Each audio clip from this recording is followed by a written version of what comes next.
Hello, ladies and gentlemen. Today in War Thunder, I want to look at the idea of snowballing. Now, just to make this fair, I did 3 arcade battles in ground forces, and as you can see, the 3 replays at the top, which are the ones that I played today, if you look at the timestamps, the other day, these were the first of the day, if you can tell by the times, and just to make it as unbiased as possible, I picked these just because they were just the first there, and it would give an accurate representation of what's going on. Instead of cherry-picking games, I just played 3, and I've put them in. So the first one here is on White Rock Fortress, a map which I always thought had an issue, and now with the added mud and stuff like that, this heavy mud idea in it, I think it has even more issues. Now, what I wanted to talk about today is the idea of snowballing. It's something that I discussed in my map analysis for Berlin. Once an enemy team gets into a defensive position, and a decent defensive position, then there's not really much chance in digging them out. Now on White Rock Fortress, the first of our 3 maps, what has happened here is that there is one domination point that we have to fight over. Therefore, all of the fighting is going to be very, very much concentrated in this area, which is not good for business, especially in an arcade battle where people are going up against each other. Now on the enemy team, there's a ton of tigers, and the highest BR machine that I have is this Hellcat 4.7, so already I know I'm going to be a support tank. I'm not going to be the tank which is going out at the start of a battle, destroying all these tigers and then moving into the cap. So we get a few people on the cap point, which is great, but because of their positioning, it is easy for their team to push up. Now, I've taken a few shots at AI, nothing really that hard to see there, but now the enemy team have actually finally got to the cap point. That means I have to move up, that means the support has to move up to try and take them out. We see a tiger straight ahead, of course, take a shot.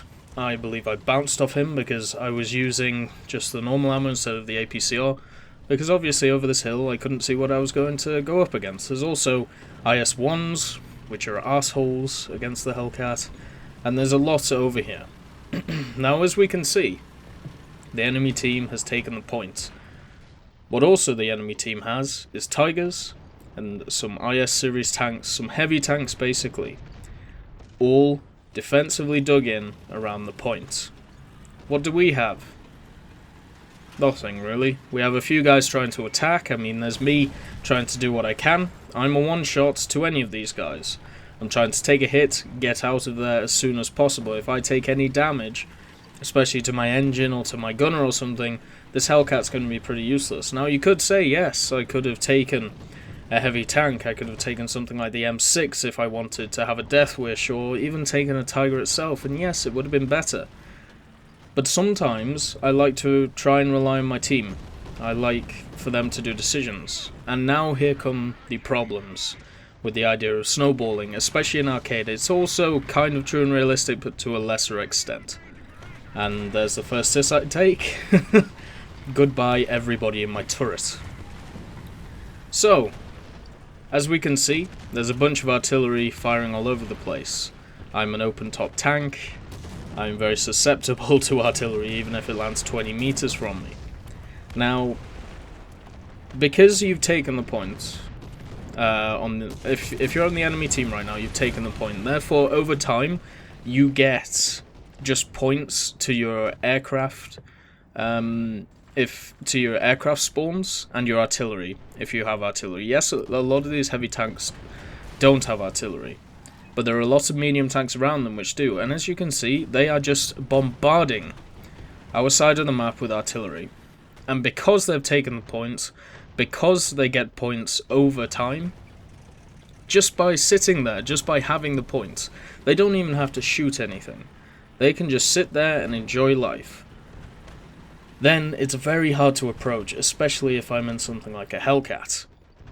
And I don't know why the red circle is here. Remember, the replay system is not perfect. There are some issues with it, and once again I get hit. Wonderful stuff.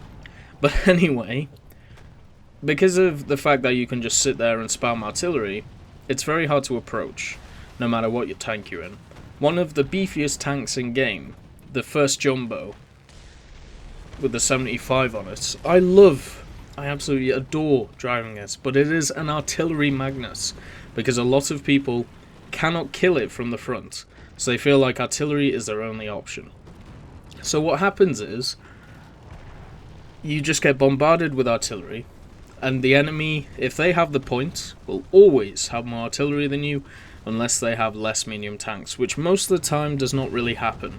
Right now in this battle, there are a bunch of heavy tanks, so yes, maybe it may be balanced, but the thing is, for us to get artillery, we have to be proactive on the map. We have to get kills. We have to try and take objectives, stuff like that. We have to maybe even get assists. You know how it is. And the thing is, because these heavy tanks are dug in at 5.7 with armor up the wazoo, this 4.7 tank destroyer cannot do that. So at this moment in time, I am pretty much useless, unless I can find something to kill. And I can't. So therefore the enemy team is dug in. They have artillery which keeps coming back for them, even if they don't get kills or assists or anything like that. And on top of all of this, they also get planes. Just like the artillery system, if you have the majority of the points, or if you have the 1 point which the enemy team has, if you have the 1 point on the map and you control this, you arbitrarily, over time, get points towards your aircraft spawns, which means the fighter, the attacker, and the bomber in Arcade. Now the thing is with this, is the fact that that is ridiculous. If anything, it should be the other way around. Because as we know, overall, tanks are better when they're in defensive positions. A lot of these tanks were designed to be much more defensive focused. Even if you look at the Panther, the Tiger, and the Ferdinand, the Elephant, you can always see that they were designed with a defensive focus on them. Yes, they were used in offensive campaigns, Kursk being one of them, the Italian campaign, but was mainly defensive in that. But most of the time they were used in defensive situations and therefore made for that. The IS series, they were used much more offensively, which is why they have a hell of a lot of frontal armor. And not much really, not much anything else on the hull, but very good turrets, very bouncy. Same with the T-34, built for speed. The Shermans, you could even say, built for maneuverability. These tanks were much more offensive tanks than the tanks that you see which are just holding this point. Now right then, yes, we did push up just a little bit. We got to the cap point, we were able to at least contest it for about 2 seconds. And you know what came down on our ass? Bombers, artillery, and the dug-in tanks, which all they have to do is face us, and we can't do anything against them. And maybe you could say, yeah, that was down to being in a Hellcat. Okay, well here's a tank. 76 Sherman, 4.7. Once again, decent little thing. It might actually be 5.0, but it's around there. And it's a brilliant thing, but because at this point of the map, our whole team has had to be on the offensive trying to take that point, we have lost more tanks than they have. It's simple mathematics, because we have been pushing. A tank in a defensive position will do better than one in an offensive position in this game, just because that is how it's designed. It is designed to be much more defensively focused, which is why the German tanks, before the tank destroyers were introduced, or even the American tanks in general were introduced, were pretty much dominant around this mid-level, because they could just sit at the back, be defensive, and the Russian tanks had to attack them because they did not have the muzzle velocity to even fire over a kilometer. Whereas now it's a bit more balanced with the American tanks in, but it's, you know, it's still by when it comes to stuff like the Tiger II.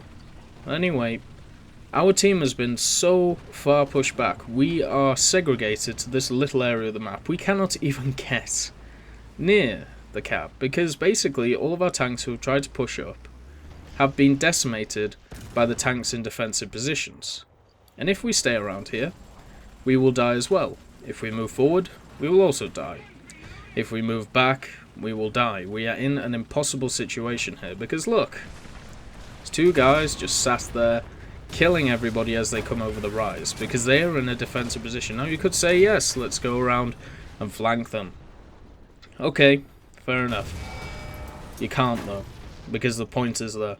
You have to attack the point or you lose. Just remember that. This tank, this tiger, can sit there all day killing everything, because he is in a position where nothing can attack him if people are trying to contest the point. And all you have to do is look at the tickets. We took the points at the start. Yeah, we took the point at the start for 5 seconds. And that was really it. But also, I can't even spawn anymore, because the enemy has pushed us so far back, because we've had to be offensive, most of our tanks are dead, and there's not really a lot we can do. And that is snowballing, in effect. They got an advantage in the first 5 minutes by taking the point, by sitting around it with heavier tanks. They were able to use artillery and bombers and attackers and fighters to their advantage, which they are always going to have more of because they have the point, and they can just sit there and shoot things that move up. Now Berlin, a map that I've criticised because I don't think it's, you know, it basically lends itself to the defender way too much when defending these points. I actually had a very good game on this map, and this is the second out of the 3, and being unbiased and trying to cherry pick replays, I included this one, even though it doesn't fully fit with what I'm talking about. So once again we see, just like we did on White Rock Fortress, the enemy team takes A at the start, which is not terrible. In these ground forces maps, what I would say is the only bit of the map or the match which is in flux is the first 5 minutes, just because of the fact that people are still trying to get into position, people are trying to find areas to work in, and everything like that. So right now I'm in a pretty defensive position, because I've looked at the map to see where my team is, and what a lot of them have done is decided to flank around. Great! Brilliant! That's exactly what you should do. You should look at the objective, you should think, right, they've rushed that, therefore we can go around the side and screw them, because they'll have their asses to us and their sides to us. Wonderful job. Because then they're stuck. They can either push forward into me and some of the other guys around here, or they can push back and run into our allies who are flanking. That is awesome. Well done to those 4 or 5 players who did that.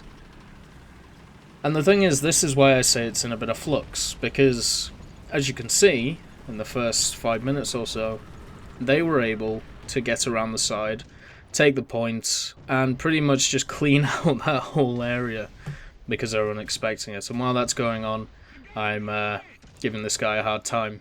I took out his horizontal, his gunner, and his loader, and his commander in the first shot, his engine in the second, and everybody else in the third. So we've taken the point. At this point, I have moved up with my team. For some reason, the aim is shaky. It wasn't shaky at the time, so that's a replay bug. And basically, we have been able to get ourselves into a secure position, just like the enemy did on White Rock Fortress. And all we have to do is just sit here. We just have to wait. They can try and flank. I hope they do try and flank, you know? I mean, it makes the game a bit better, and as you can see, a few of the enemies are trying to move around. But even if they do move around, we have 4 or 5, even maybe 6 or 7 tanks just sat around this point. And as long as they don't get a bit impatient, a bit edgy, we can just sit here all day, and the enemy can't really do a lot about it. And while this is going on, we're accruing artillery strike points. Obviously I can't because I'm in a Hellcat, but also we're getting fighter, attacker, and bomber points. So even if your score is 0-0-0 with no points, you can still spawn in a bomber. And at this point in time, I see some of the enemies that are trying to be clever. They are trying to move through the centre. And I would have hit that guy if he didn't hit something. But anyway, line up the second shot. It's a headser. Bangarang right in the side. Goodbye, Mosa. But, I am definitely susceptible from the top of the tank. But all we have to do as a team is sit here and just wait and let them do what they want. Because even if they flank all the way around, we can still shoot them while they try. But my team does something silly. They decide to go out into the centre of the map, disregard the objective, and just do what they want to do. The guys in the objective, eventually are going to get picked off.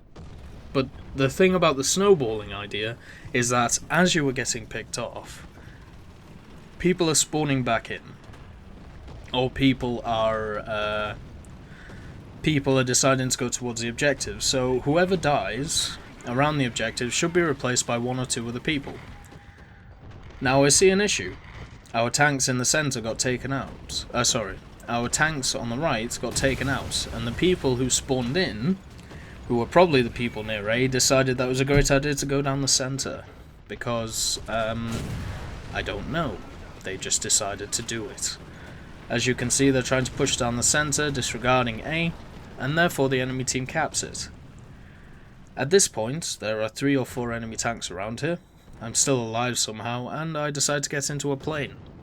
Because guess what? Even though I haven't killed 3 people, I believe I've killed 2 by this point, and injured a few others. Because of having A, I now have spawn points for the plane. So let's bring it in. Let's try and hit what we have. We have 4 bombs in this DO-217, so why not try and hit some stuff? Also, we could try and use the cannons. Try and hit as much as possible. There is a plane behind me, but who cares? Let's just keep going. So we move in. Because of the spawn points given to us by the holding the points, we just bomb the hell out of the guys around. I believe I get 2 kills, maybe 3. And sorry about that, there was a glitch in the system, of course. And I do die, but I've already got my bombs off, so it doesn't really matter. And as you can see, the screen is flooded with stuff that I've killed. And also been killed. But once again, the point is being contested. Because the guys who died, who were around the point, did exactly the same thing again. And the enemy didn't learn. They just flanked around and hit the point. And because I survived, and because a few others survived around the point, or at least behind the point, it meant that it gave the people who were behind us confidence, or just gave them an idea that pushing on the point would be easy to do, since if we're still alive, it cannot be fully cleared out. And I go a bit balls to the wall with this Hellcat. I could have stayed in that position all day covering this point, and not died, and just, you know, had a jolly, but I got a bit blood hungry. I got a bit thirsty. So I move up, hit this guy in the face, move back, and just really do what I want to do. Because of the snowballing effect, we have been defending more than we've had to be offensive, and therefore the enemy team has lost more units. They have lost a hell of a lot more. So by this point they're on their 2nd or 3rd tank, and we are on, some of us still our 1st or 2nd, and therefore we can be a bit more liberal with our tanks. We can be a bit more adventurous, as to say, and we can just move around and do whatever we want, because if we're still on our 1st tank, or if we're still on our 2nd tank, we still have something left, where these guys on the enemy team don't. They also have to be aggressive, they have to attack the point, and as defenders, we could just sit around, cover all the streets. All you really need is about 3 tanks to hold this whole point. As long as they have a decent gun, you will always get the first shot off, as long as you're paying attention. So armor isn't really that much of an issue. And all you have to do is just sit here. Not exactly here, but where I was before. Or down one of the other streets. Now I see a little guy. Takes out my gun, of course, because welcome to the Hellcat, I suppose. And the enemy team is trying to advance, but you can see they're all pigeonholed. They don't know what to do because there are so many allied tanks around here. And yes, I know I could have gone around, but I said screw it, I have 2 more tanks. Like I care. But the fact that we have the point, the fact there are at least a few tanks around it, it means that it takes me as a kill for them to move up. If they kill me and they follow me, then that's good for the enemy team, because they become more offensive. But they were so scared of moving into that point because they have no idea what's in there. And yes, there could have been 5 or 6 of our tanks just sat there, because we had the defensive position for so long. But now let's get to the crux of the issue. We have a KV-2. I have a jumbo. It's the one with the 75. Nothing can really kill me. You know how it is. But as long as I'm not facing anything at a higher BR. But the thing is, we're going to just move into this point. We're not going to give two hoots. We're just going to take it. Because this is my second tank, and because the enemy team is on its probably 2nd or 3rd at this point, I am still feeling confident that I can take out more of them than they can take out of me. Take 1 hit, does absolutely nothing really, maybe a bit of track damage. And because of what we did before, or were able to do before, through the centre, the enemy team is now focused on the centre. There are a few of them on A, and I know for a fact I can easily take them out because I saw them coming in. They have not had time to reinforce, but our team has. With our team being the way that it is, we all died at the same point on this point, at the same time on this point, and now we've all spawned back in with the sole purpose of crushing anything on this point and just killing everything. Now the only thing right now that can kill me is artillery, and without artillery there's not really a lot that the enemy team can do. So at this point, even though they have the point, there is hardly anything that is really holding us from taking it. So with me moving up, it gives the confidence to my other tanks and other guys on my team to move up as well. And with that in hand, we can just push up to this point. Now, because we have been more defensive than the enemy team at this point, in the way that we've fought and everything like that, we have lost less tanks as a team. Now, if you want to challenge that, or if you want to look that up, then just look at the scoreboards when they come up on the screen. We have killed so many more tanks than they have, just because we have been put in a defensive position. And there's really not a lot the enemy can do when they're put in one of these offensive positions. Because the tanks that they're facing, the Jumbo, the KV-2, the M4A2 even, the 76, anything like that is better in a defensive position. Now welcome to artillery. What a joke. I got killed by a 75 Sherman using artillery. But welcome to the Jumbo, I suppose. You just get artillery spammed on you. So 76 time, of course. Now this battle is already over. The score screen basically reads that they hardly have any people left, and we have tons left. And that's because we were able to snowball after the first 5 minutes and basically just sit on the cap point. It's really that simple. As you saw in the first game, after the first 5 minutes, where it flexed from our side to their side, once their heavy tanks got into position, once they were able to stay around the point in defensive positions, there was not really a lot that our team could do. They could just sit there as we came pouring through and just kill us all. Because that's just the nature of the beast in War Thunder and Ground Forces. Maybe not in realistic, it may be a bit better in realistic, but in arcade, for me as a general rule, whoever has the defensive advantage wins. Whoever holds the points which are easier to defend wins. Whoever gets to the point first in a few numbers gets the point. That just seems to be how it works. No, this poor guy in an M2A2. Actually kill him with machine guns. But, well, good old 50 cal. But they have nothing left. Because even from the first 5 to 10 minutes, they were already down each a tank compared to our team. Like, in a way, over ratios. And once again, I can get in a bomber. Because we have taken the point. Because we have attacked people who are being offensive. Now, there is a way to counteract this snowballing idea, but it's basically you have to be in squads. You have to actually have an idea of how to push a point, where a lot of the time, with these random battles, where you're matched up with people who you probably have never played with before, you can't do that. You really cannot do that. There is no coordination.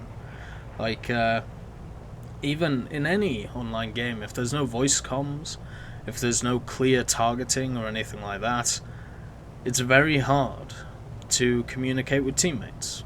Like stuff like Dota, stuff like Counter-Strike, they have voice comms, so you can hear what people are doing.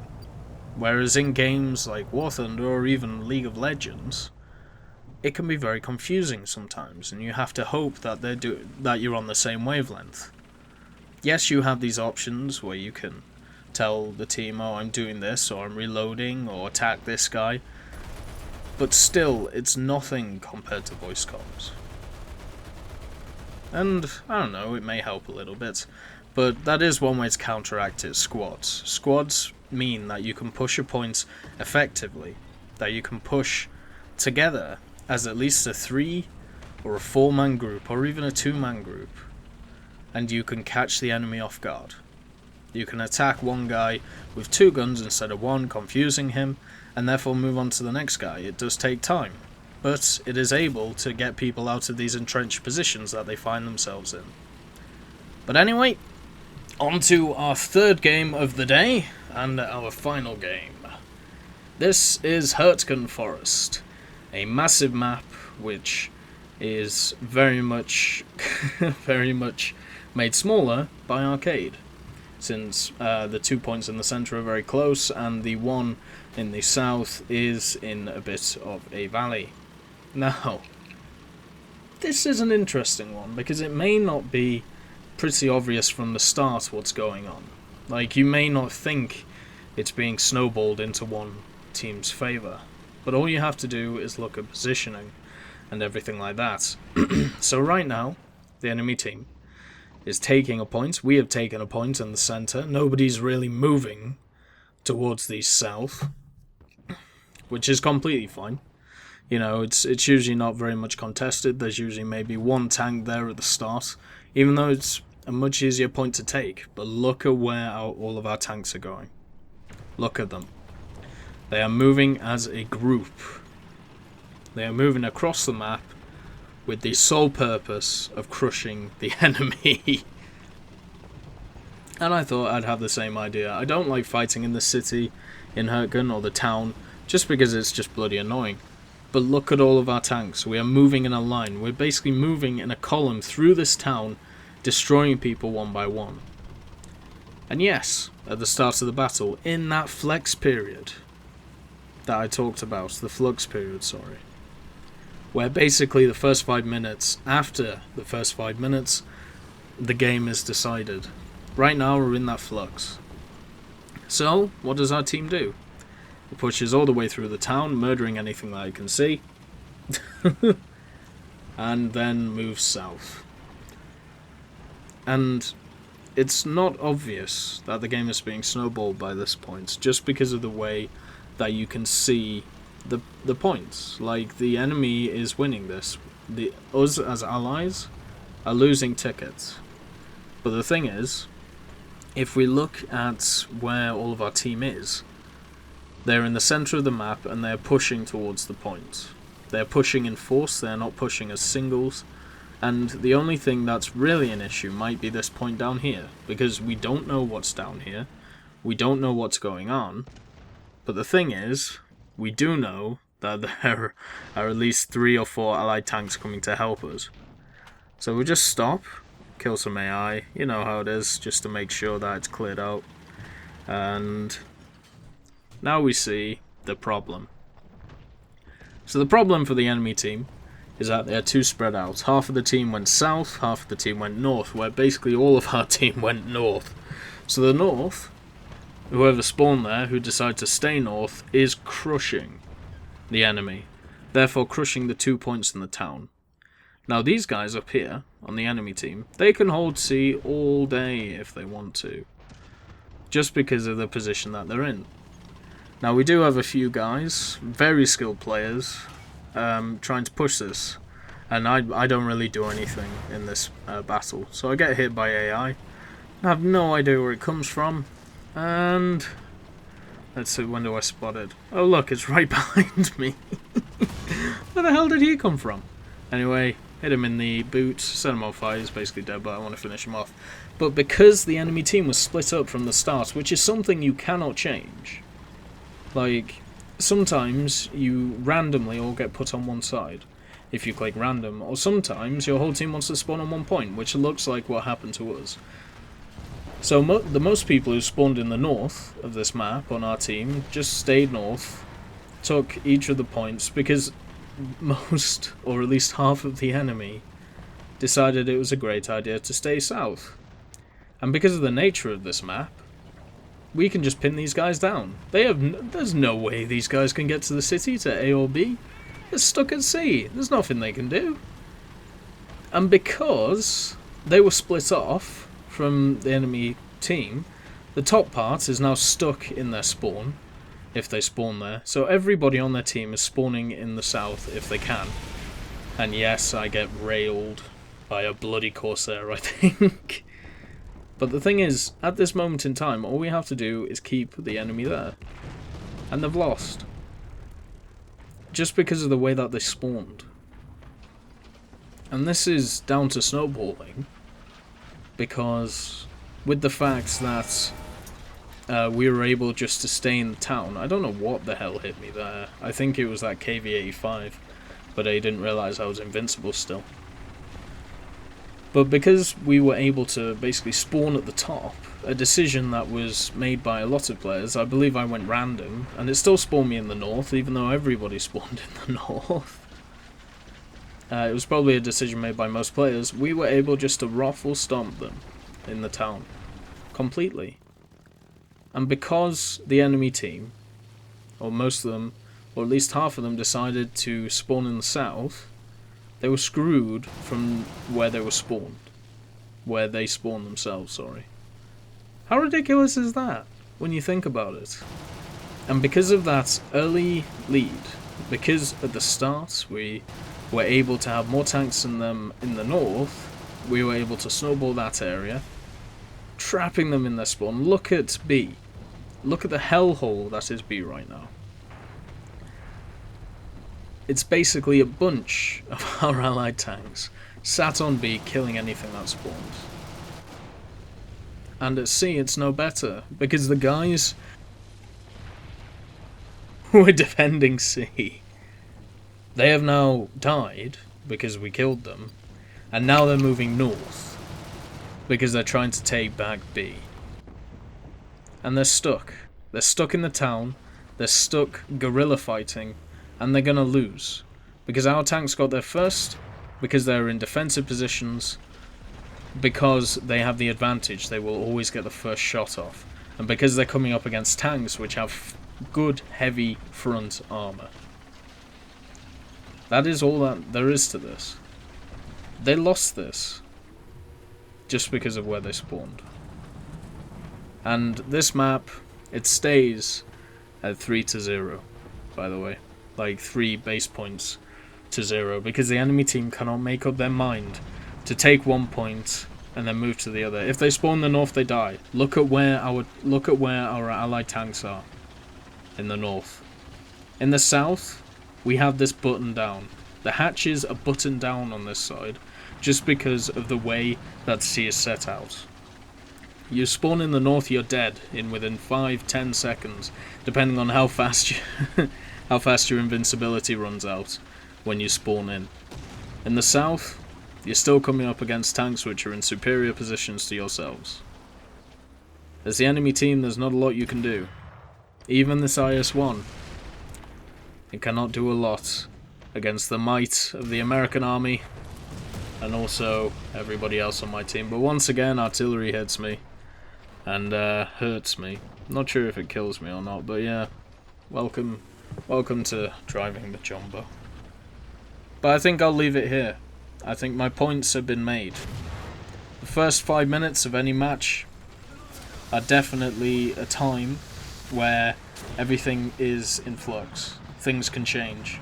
But after that, even if I don't do anything in a match, you are so stuck in this game. Because the maps, the tanks, everything is designed to favour the defender. You need something to be on the offensive side. Something. Maybe give them more points in aircraft and bombers. Let's say instead of giving it to the defenders, you give it to the attackers. So they can try and dislodge some of these defensively sat tanks off their asses and move. Maybe give them the artillery points instead. I mean, why does an enemy who has got the majority of points get more artillery points? That just stops people from being offensive. And it weakens the offensive guys, because the whole point of artillery in this game was to dislodge people from defensive places. But the thing is, artillery is being used in the completely wrong way. It should be given to attackers, just because it should be used to dislodge defenders. But instead, it's preventing attackers from moving across the fields to attack these points. Now this doesn't really happen in realistic, because of the spawn point system, but in arcade it's definitely here, and I hope it's not here to stay. I'll catch you next time.